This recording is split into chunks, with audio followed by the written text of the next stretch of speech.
خۆشەویستەکانم مسلمانە بەڕێزەکان، ئەمڕۆ 19 ڕەمەزانە، گەورەترین هەل لە بەردەممانە، گەورەترین فرسەتی بەدەستهێنانی پاداشت لە دەرگامانە کە ئەویش لەیلەتول قەدرە.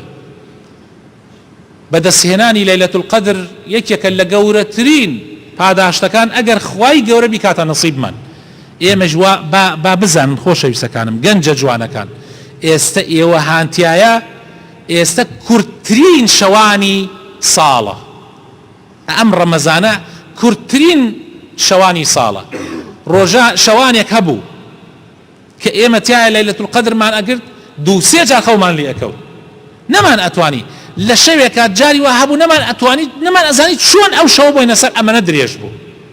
ئێستا خوای گەورە هەلەکەی خستۆتە بەردەستان، شەوانێکی کورت، زۆربەی خەڵک هەر ناخەون، بەس نەخەوتن حەساو نییە، نەخەوتن حەساو نییە، ئەوە نییە تۆ نەخەوی، ئەوە کێشەی مسلمانانی ئەمڕۆیە.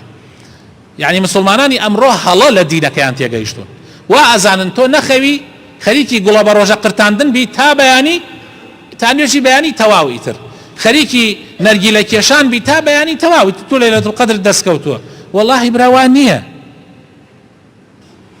ئێمە غەڵەت تێگەیشتوین.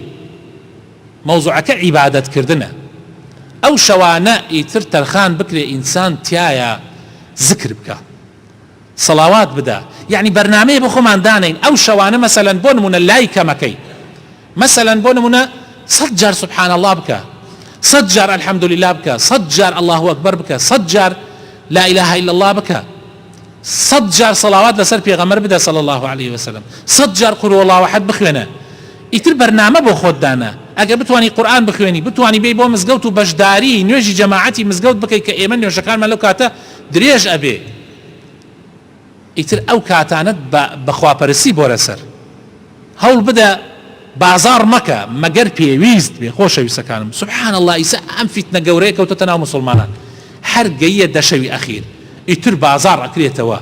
سبحان الله، پێغەمبەری خوا صلی الله علیه وسلم فەرمێ بازار ماڵی شەیطانە، ماڵی شەیطانە بازار.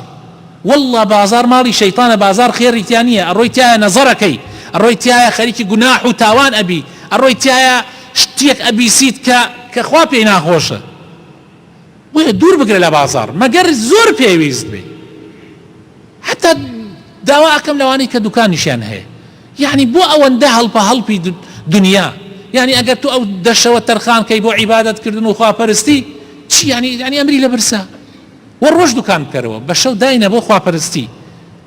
ئەمە نەسیحەت و ئامۆژگاریەکی منە بۆ ئێوەی مسلمان، مەبەستمەوە نییە کاسبی نەکەن، بەس خۆ کاسبی مەجالی زۆرە، کەسیش لە برسا نەمردووە، وڵاتی ئێمە خێر و بەرەکەتی زۆر تایە.